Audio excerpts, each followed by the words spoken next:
South ఇండియాలోనే biggest sorry store మన Varahi silks మన విజయవాడ ఎంజీ రోడ్ లో డిసెంబర్ 4వ తారీఖున ఘన ప్రారంభం.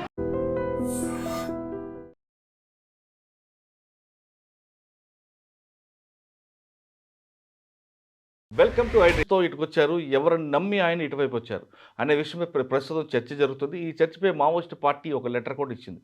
ఆ లెటర్లో చాలా క్లియర్గా కామారెడ్డి హిడ్మా మారేడుపల్లి శంకర్ హత్యలపై న్యాయ విచారణ జరిపి దోషులను కఠినంగా శిక్షించాలి, ప్రజా ఉద్యమాన్ని నిర్వహించండి. వీళ్ళందరితో పాటు 4 వ్యక్తుల వల్ల ఇన్ఫర్మేషన్ బయటకు వచ్చింది.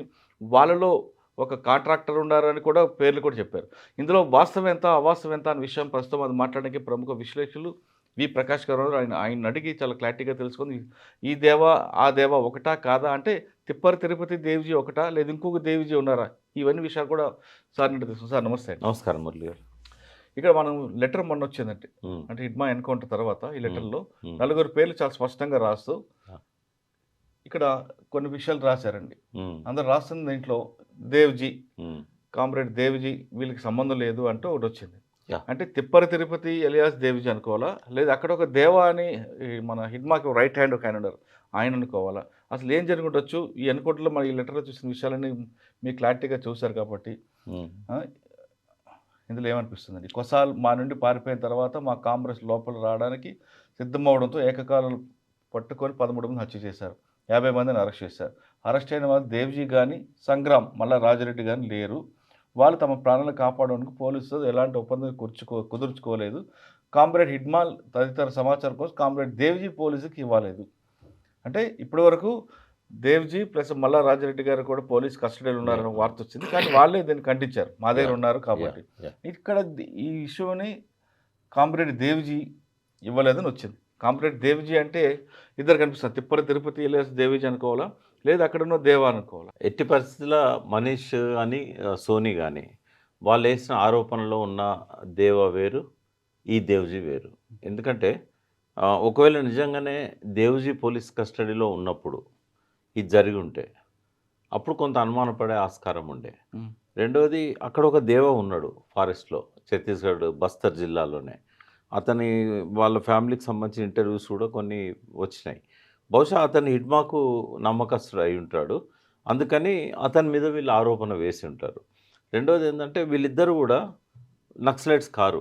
మనీష్ గుంజాం కానీ సోనీస్ ఎవరైతే ఉన్నారో సోరీ అని కూడా అంటారు ఆమెను.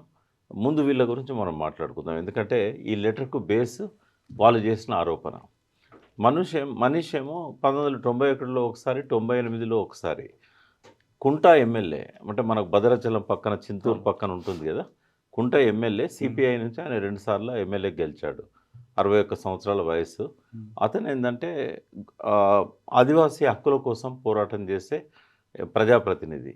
అట్లాగే సోనీ ఏదైతే ఉన్నదో గోండు వనిత, అదే బస్తర్ జిల్లాలో దక్షిణ బస్తర్లోనే ఆమె చాలా కాలంగా ఆదివాసీ రైట్స్ కోసం పనిచేస్తున్నది.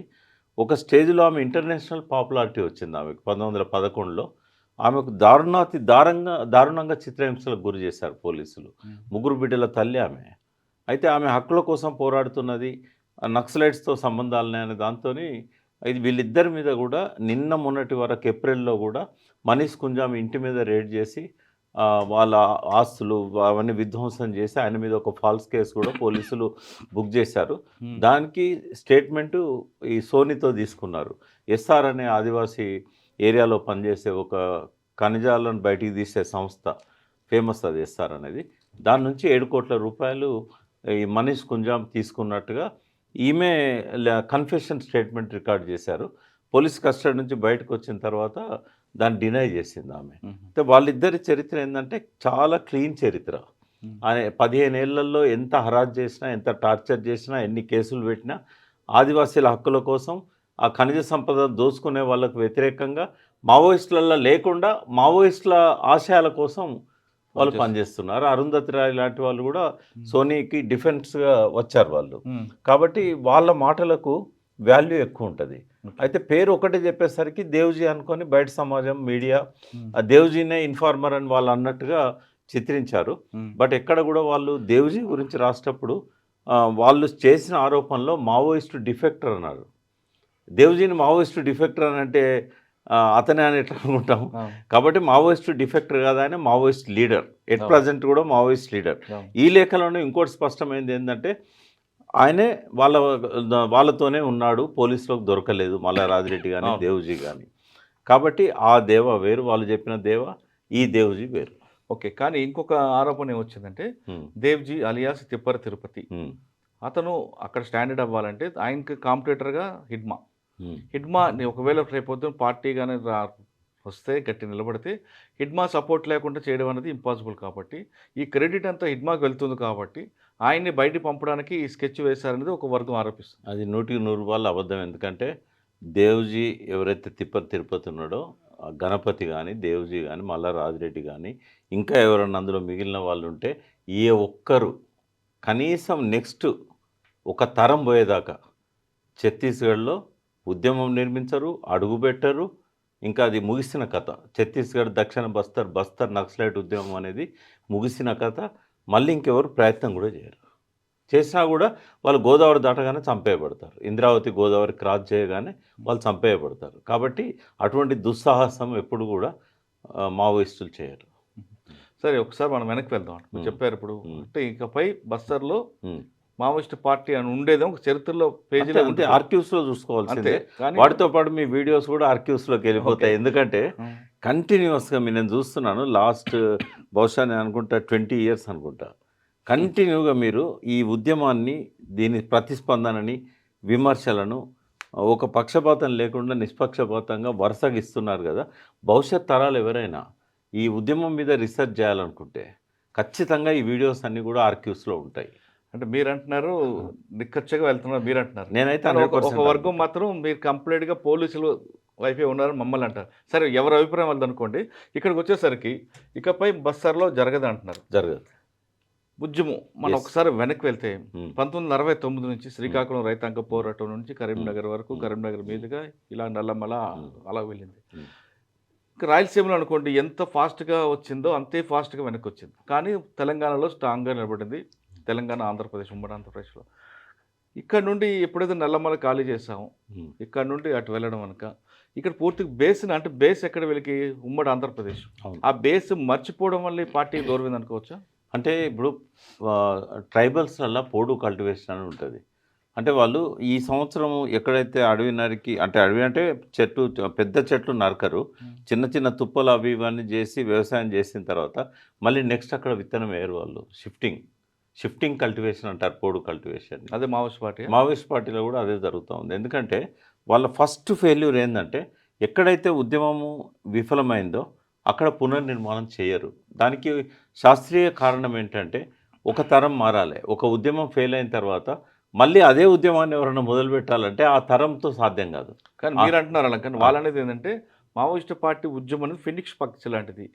అది ఎప్పటికైనా రావచ్చు, ఏ తరంతోనే రావచ్చు. కాబట్టి మీరు అన్నట్లుగా అలా వెళ్తుందంటారా? అన్ని ఉద్యమాలు ఫీనిక్స్ పక్షిలాగా లేవాయి. ఇప్పుడు ఎప్పుడు లేస్తాయి? ఒక 50 ఏళ్ళలో 60 ఏళ్ళ తర్వాతనో మళ్ళీ లేస్తాయి. అట్లా లేవడానికి కావాల్సిన మార్పులు చేసుకోవాలి వాళ్ళు. మరి ఈ పద్ధతిలో AK-47లు పట్టుకొని మాత్రం మళ్ళీ నక్సలైట్ మూవ్మెంట్ అనేది ఇంకా మళ్ళీ కంటిన్యూ అయ్యే అవకాశం కానీ, ఫీనిక్స్ పక్షిలాగా మళ్ళీ AK-47లతో లేసే అవకాశం కానీ జరగదు. ఎందుకంటే ప్రపంచ చరిత్ర తెలిసిన వాళ్ళకి ఎవరికైనా ఇది అర్థమవుతుంది.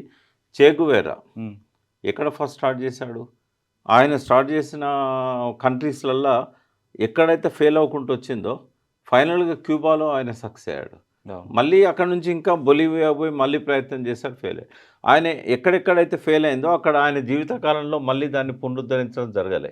ఈవెన్ తెలంగాణలోనే చూద్దాం మనం, కల్లోలిత ప్రాంతాలని చెప్పి ఒకప్పుడు ఫస్ట్ స్టార్ట్ అయిన ములుగులో అడవులలో రక్షణ తీసుకున్నారు తప్ప జంపన్న పోయిన తర్వాత జనార్దన్ అక్కడ నుంచి బయటకు వచ్చినాక ఉద్యమం లేదు. నెక్స్ట్ సిరిసిల్ల, జగిత్యాల కల్లోలిత ప్రాంతాలని చెప్పి 78లో చెన్నారెడ్డి గారు ప్రకటించారు కల్లోలిత. ఆ తర్వాత మళ్ళీ అక్కడ ఉద్యమం లేదు.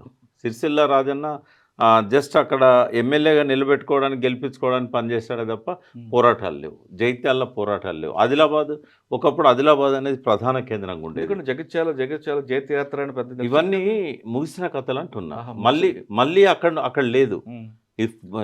షిఫ్టింగ్ కల్టివేషన్ లాగానే అక్కడ నుంచి నల్లమలకు పోయారు. నల్లమల్ల మళ్ళీ ఇప్పుడు లేదు. అంటే ఒక దగ్గర డిస్ట్రాయ్ అయిన తర్వాత, అణచివేయబడ్డ తర్వాత, లేదా వీళ్ళు ఖాళీ చేసి దూర ప్రాంతాలకు వెళ్ళిపోయిన తర్వాత పునర్నిర్మాణం అనేది సాధ్యం కాదు. ఎందుకంటే ఒక తరం మారాలే.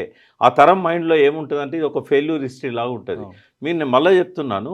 ఇంకో 30 ఏళ్ల దాకా తెలంగాణలో గానీ, ఛత్తీస్‌గఢ్‌లో గానీ, పర్టిక్యులర్ బస్తర్, దక్షిణ బస్తర్‌లో గానీ, గడ్చిరోలిలో గానీ నక్సలైట్ రిక్రూట్‌మెంట్ అనేది జీరో జరగదు.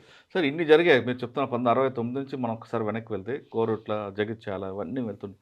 ఒక్కొక్క ఉద్యమం, ఒక్కొక్క ఫెయిల్యూర్ నుంచి పాఠాలు నేర్చుకోవాలి కదండీ! ఎందుకు నేర్చుకోవట్లేదు వీళ్ళు? అది failure of peoples who are and Maoist. వాళ్ళు ఇప్పుడు ఇటువంటి జరగకూడదనే మహాభారతంలో అభిమన్యుని కథను సృష్టించారు. హ్మ్. సగం వరకే విని, సగం వరకే పోరాడి, సగంలోనే చనిపోయాడు. అవును. విప్లవోద్యమంలో కూడా ఇప్పుడు సపోజ్ మీరు ఒక బస్సు ఎక్కుతున్నారు. మీరు శ్రీకాకుళం పోవాలనుకోని ఒక లక్ష్యం ఉంటే, మీరు విజయవాడ పోయినా కూడా శ్రీకాకుళం దిక్కుపోయే బస్సు ఎక్కుతారు తప్ప కడప దిక్కుపోయే బస్సు అవును. ఎక్కరు. వీళ్ళకి ఏమైందంటే బస్సు ఎక్కారు కానీ ఎక్కడ దిగాలి, ఎక్కడ లక్ష్యం లేదంట. లక్ష్యం ఉంది, రోడ్ మ్యాప్ లేదు. లక్ష్యం ఉంది. హ్మ్. ఇప్పుడు శ్రీకాకుళం పోవాలని లక్ష్యం ఉంది, హ్మ్. కానీ జైరాబాద్ దిక్కుపోతే వస్తుందా? హ్మ్. రోడ్ మ్యాప్ లేదు. నేను బల్లగుద్ది చెప్పగలుగుతా, 3 గంటలైనా మీతో నేను సిద్ధాంతపరంగా చర్చ చేస్తా.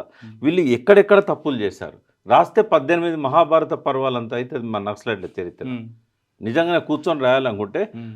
సీతారామయ్య గారు చేసిన తప్పులేంది, సత్యమూర్తి గారి ఏమంటారు రొమాంటిసిజంతో కూడిన రెవల్యూషనిజం అనేది సత్యమూర్తి గారు ఎట్లా ప్రమోట్ చేశారు, గద్దర్ పాటలతోని మేల్కొన్న ప్రజలంతా కూడా ఏ దారి పట్టారు, లాస్ట్కి ఏమయ్యారు, ఇవన్నీ కూడా చర్చనీయాంశాలు. ఎందుకంటే అల్టిమేట్గా నాకు తెలిసింది ఏంటంటే, సరే పోలీసులు అణచివేయచ్చు, ప్రజలలో నుంచి వీళ్ళు దూరం కావచ్చు, బట్ అల్టిమేట్గా ఏమైందంటే క్యాప్షన్ వస్తుంది, అరుణ అరుణ బాటలో ఆగమైన భారతం.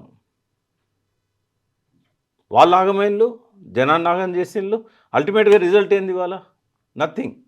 ఏదో కొన్ని సంస్కరణలు, కొన్ని హక్కుల కోసం పోరాటాలు, కొంత భూస్వాములకు వ్యతిరేకంగా ఖనిజ సంపదను కాపాడుకోవడానికి చేసిన మంచి పనులు, గుండాయుధాన్ని అరికట్టడం లాంటి మంచి పనులు డెఫినెట్గా చరిత్రలో వాళ్ళు చేసినవి రికార్డ్ అవుతాయి, రక్తాక్షరాలతో రికార్డ్ అవుతాయి. అది ఎక్కడ పోదు. కానీ రాజ్యాధికారం, అల్టిమేట్గా రాజ్యాధికారం దిశలో ఆ రోడ్ మ్యాప్ రూపొందించుకోవడంలో ఎత్తుగడలలో ఫెయిల్ అయ్యారు.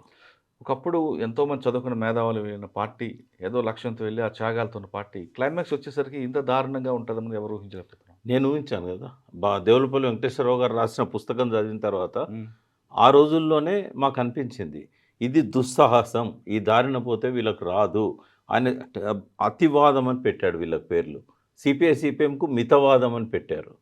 కాబట్టి ఆ రోజే మాలాంటి యువకులమంతా 18, 21 ఏజ్లో ఉన్న వాళ్ళము ఎవరెవరమైతే వీళ్ళ బాటలో పోదామా వద్దా మాకు ఎట్లుండేదంటే దినమంతా ఈ పాటలతో ఇన్స్పైర్ అయ్యేటోళ్ళం.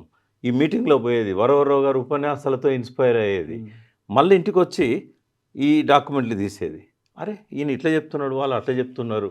1 సంవత్సరంన్నర సంఘర్షించిన తర్వాత సత్యమూర్తి గారితో 7 మీటింగ్లు అయినాయి నాకైతే.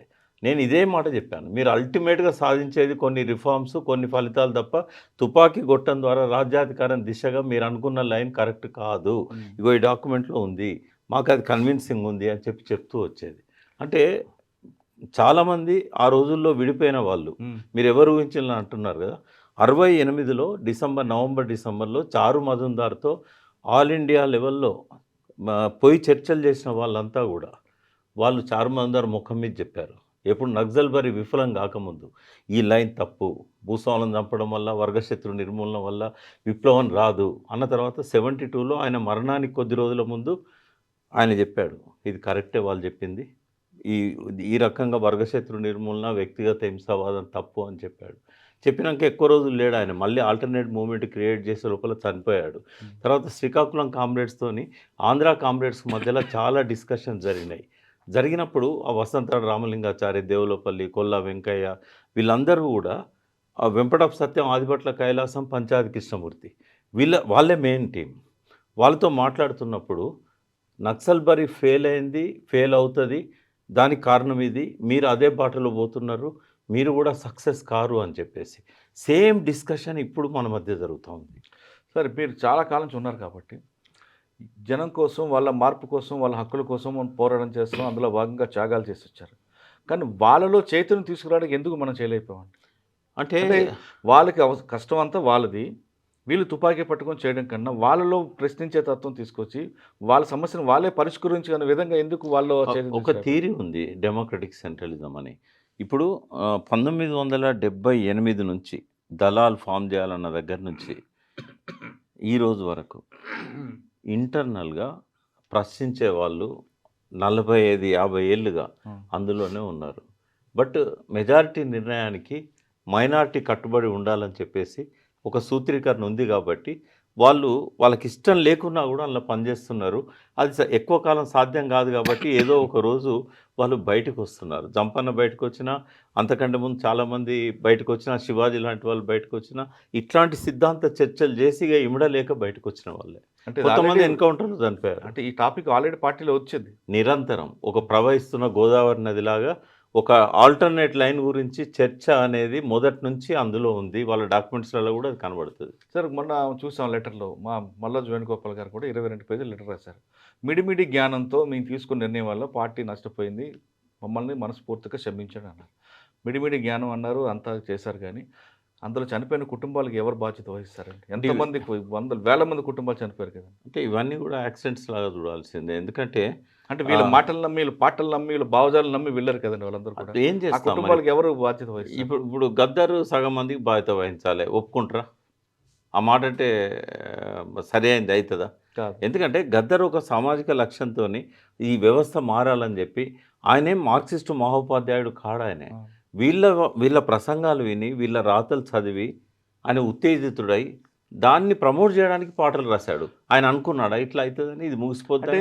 కొంతమంది గతంలో పెంబర్తి తీర్మానం తర్వాత, కేఎస్ గారు పెంబర్తి తీర్మానం తర్వాత ఒక చర్చ వచ్చిందండి. నేను చూడలేదు, ఎవరో మీలాంటి వాళ్ళు చెప్తున్నాను. ఆ చర్చలో ఇందులో ఈ యుద్ధంలో రాజ్యానికి మనకి జరుగుతున్న యుద్ధంలో పోలీసుల వైపు నుంచి ఎవరైనా చనిపోతే ప్రభుత్వం వాళ్ళకి అన్ని విధాలు ఆదుకుంటుంది. పార్టీలో కూడా ఆ విధంగా చనిపోతే వాళ్ళకి ఎంతో కొంత ఆదుకోవాలని ఒక తీర్మానం వచ్చింది. అది మరుగున పడింది అంటారు వాస్తవం? అంటే కొన్ని దిక్కుల చేశారు, సహాయం చేశారు. బట్ అది ఒక పాలసీగా వాళ్ళు పెట్టుకోలేకపోయినారు, దాన్ని అమలు చేయలేకపోయినారు. చేయాలి కదా, పార్టీ ఫండ్ ఉంది కదండి. అంటే వాళ్ళు అనుకుంటే పార్టీ ఫండ్ వస్తుంది కూడా వస్తుంది. అయితే కొంతమంది సానుభూతి పనులకు చెప్పేవారు, వాళ్ళ కుటుంబానికి కొద్ది హెల్ప్ చేయండి, అది అట్లా చెప్పడం వల్ల కొంత సహాయం దొరికేది. బట్ ఇప్పుడు హిడ్మా తల్లిని చూస్తే మనకు అర్థమైంది. హిడ్మా తల్లి అంటున్నారండి సార్. ఇప్పుడు మీరు బడే చొక్కారావు దామోదర్ గారు నాన్న చూసినా చాలా గౌరవంగా ఉంటుంది. అవును. అదేవిధంగా మళ్ళీ రాజారెడ్డి గారి పిల్లలు చూసినా గౌరవంగా ఉంటుంది.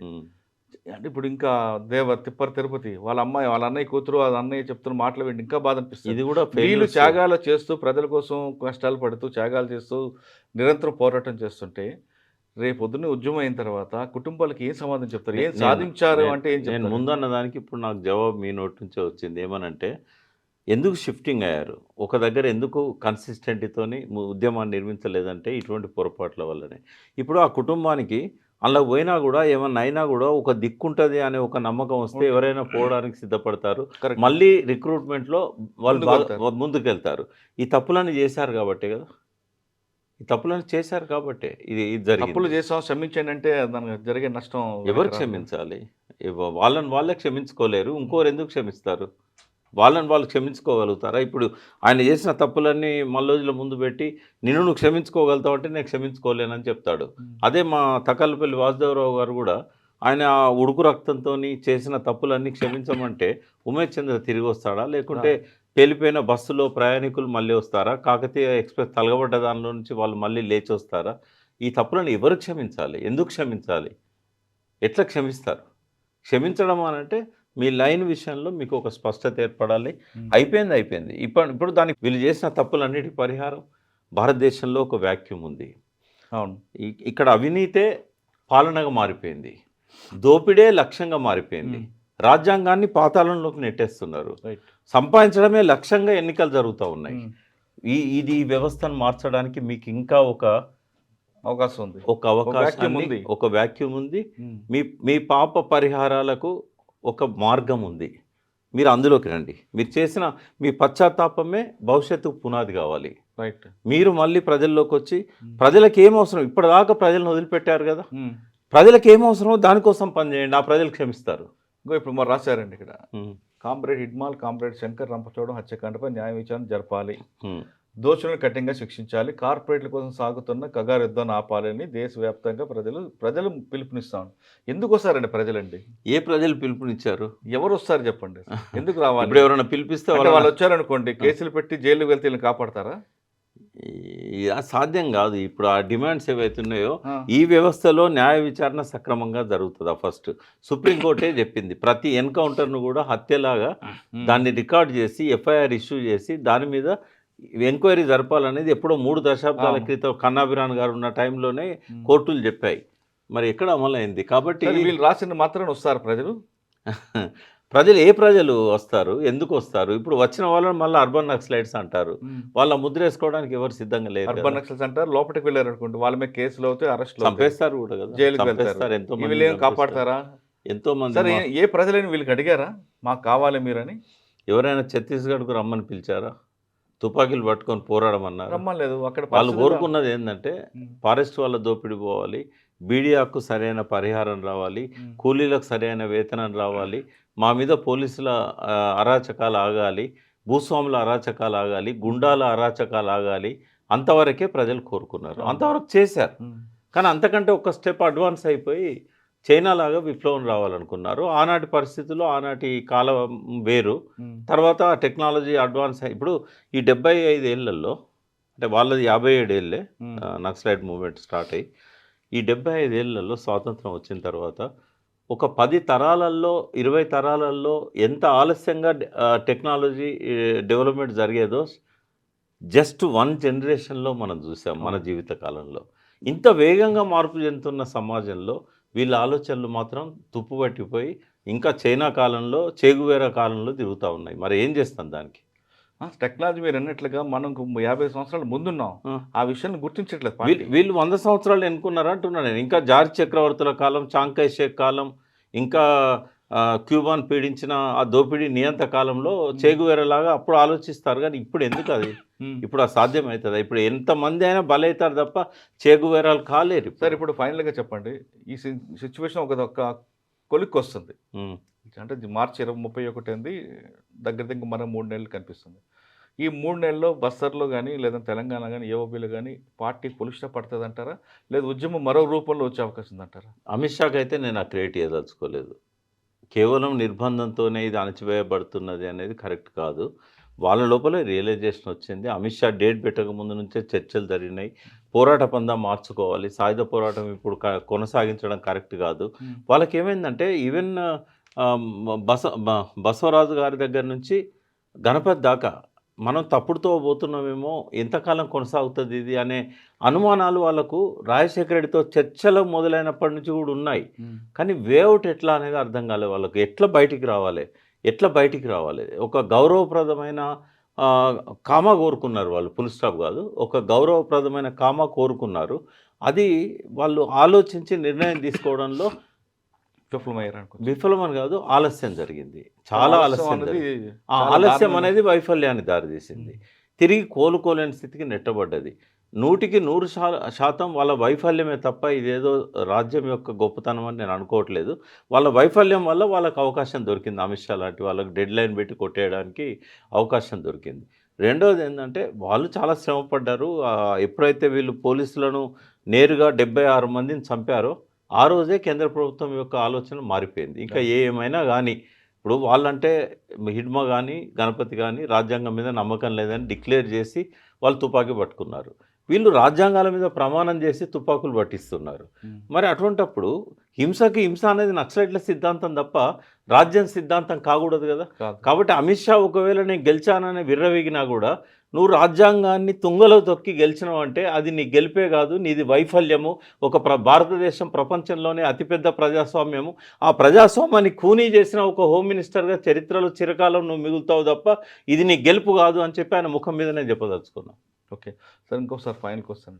ఇప్పుడు అడవుల్లో ఉన్న కొంతమంది ఉండారా, తెలంగాణ వాళ్ళు కానీ ఇంకా వేరే వాళ్ళు, వాళ్ళందరికీ రమ్మంటారా?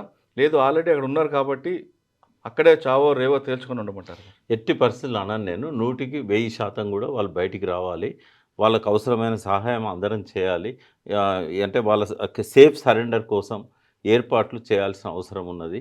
ఒకవేళ హిడ్మా లాగా సరెండర్ కావద్దనుకొని మేము అందులోనే కొనసాగుతామన్న వాళ్ళు ఏదో ఒకరోజు చనిపోవాల్సి వస్తుంది తప్ప ప్రజలు ఇంకా మిమ్మల్ని కాపాడే పరిస్థితి లేదు. ఒకవేళ అట్లా కాపాడాలని మీరు అనుకుంటే ప్రజలు కూడా బలి కావాల్సి వస్తుంది. ఇప్పటికీ బలి చాలు. ఇంతవరకు ఒకసారి లెక్కలు చెప్తాను నేను. ఇప్పటి వరకు మిలిటరీ దాడులల్లో చనిపోయిన వాళ్ళ సంఖ్య 6,000 మంది నక్సలైట్స్. ఇటు పోలీసుల దాడుల్లో కానీ నక్సలైట్ల దాడుల్లో కానీ చనిపోయిన ప్రజల సంఖ్య 10,000 మంది. అంతిమంగా ఎక్కువ మంది చనిపోయింది ప్రజలు. మిలిటరీ ఎంతమంది చనిపోయారు? 1,500 మంది చనిపోయారు. నక్సలైట్లు 6,000 మంది. ఎప్పటి నుంచి నేను చెప్తున్నది 67 నుంచి నక్సల్బరీ శ్రీకాకుళం కలుపుకొని భారతదేశ వ్యాప్తంగా జరిగిన ఈ మరణాల గురించి చెప్తున్నా. 16,000 మంది ఓవరాల్గా చనిపోయిన వాళ్ళు దాదాపు 17,000 18,000 ఉంటారు. అందులో 6,000 నక్సలైట్లు అయితే 1,500 మంది నుంచి 2,000 మంది పోలీసులు కానీ మిలిటరీ కానీ వీళ్ళందరూ అయితే 10,000 మంది ఇన్ఫార్మర్ల పేరు మీద కానీ లేదా అమాయకపు గిరిజనులను అమాయకపు విద్యార్థులను అంటర్ రోడ్ ఎన్కౌంటర్ రోడ్గా మార్చిన సంఘటనలు కానీ ఇవన్నీ కూడా అల్టిమేట్గా బలైంది ఎవరు? ప్రజలు. 10,000 మంది, ఒక్కరు కాదు ఇద్దరు కాదు. ఈ లైనే కరెక్ట్ కాదు. 10,000 మంది కూడా యువకులే ఎక్కువ ఉంటారు. వాళ్ళందరూ ఎప్పుడు నెక్స్ట్ వీసీ శుక్లా లాంటి వాళ్ళు ఎవరో ఒకరిద్దరు ఉంటారు అంతే. ఎక్కువ మంది చనిపోయింది ప్రజలే. అంటే ఇది హింసకు ప్రతిహింస అనే వైపుగా పోయింది. కానీ నూతన ప్రజాస్వామిక విప్లవం కానీ, దానికి ఇరుసుగా ఉండే వ్యవసాయ విప్లవం కానీ, ఇది జనతా ప్రజాతంత్ర విప్లవం కానీ, నువ్వు ఏ భాషలో చెప్పుకున్నా ఇది విప్లవం కాకుండా పోయింది. ఇదొక నెగటివ్ ఎగ్జాంపుల్. మరో 100 సంవత్సరాల దాకా ఎవరైతే మార్క్సిజం లెనిజం మా ఆలోచన విధానం అంటారో నెగటివ్ ఎగ్జాంపుల్స్ నేర్చుకోవడానికి ఇది ఒక గుణపాఠంగా మిగిలిపోయి ఆర్క్యూస్లలో పదిలపరచబడుతుంది. ఇంకా అంతకంటే నేనేం మాట్లాడలేను. ఇప్పటికైనా అజ్ఞాతంలో అందరూ కూడా ముందుకు రండి. ఎక్కడైతే తప్పులు చేసామంటున్నారో ఆ తప్పులు దిద్దుకునే అవకాశం ప్రజలు మీకు మరోసారి ఇస్తారు కాబట్టి ఆ పాపాన్ని కడుక్కోండి అంటూ ప్రకాష్ గారు చెప్తున్నారు. కానీ ఇంకా మేము సిద్ధాంతం నమ్ముతామంటే మీతో పాటు మీకు కాపలా ఉన్న వాళ్ళకు కూడా అమరలయ్యే అవకాశం ఉంది. కాబట్టి కనీసం ఇప్పుడు నేను వాళ్ళ కోసమైనా సరే మీరందరూ బయటికి రండి, ప్రజాస్వామ్యబద్ధంగా మీరు పోరాటం చేయండి అంటూ ప్రకాష్ గారు సూచిస్తున్నారు. ఇది మావోయిస్ట్ పార్టీ విడిచిన లేఖపై ప్రకాష్ గారి విశ్లేషణ. మరో అంశంలో మళ్ళీ కలుద్దాం. అంతవరకు నమస్తే. థ్యాంక్ యూ అండి. Thank you very much. And for more videos, Please subscribe to iDream. Please subscribe to iDream. Please subscribe iDream. And please subscribe to iDream. For more videos, subscribe to iDream. please like, share and subscribe to the channel. Congratulations, iDream. Subscribe to iDream. Subscribe to iDream. So subscribe to iDream Media. iDream ki iDream team andarki huge congratulations. Please subscribe iDream Media. Please subscribe to iDream. Subscribe iDream. Please subscribe to iDream. iDream అంటే నా కళల channel subscribe చేసుకున్న నోరు తిరుగుతలేదు. మీరైతే గంట గుర్తు కొట్టండి. For more such videos, please subscribe to iDream. Subscribe to iDream. Please subscribe to iDream. Please subscribe iDream Media. Please do subscribe to iDream. Please subscribe to iDream Media. For best entertainment and information, please subscribe iDream. And don't forget to subscribe to iDream.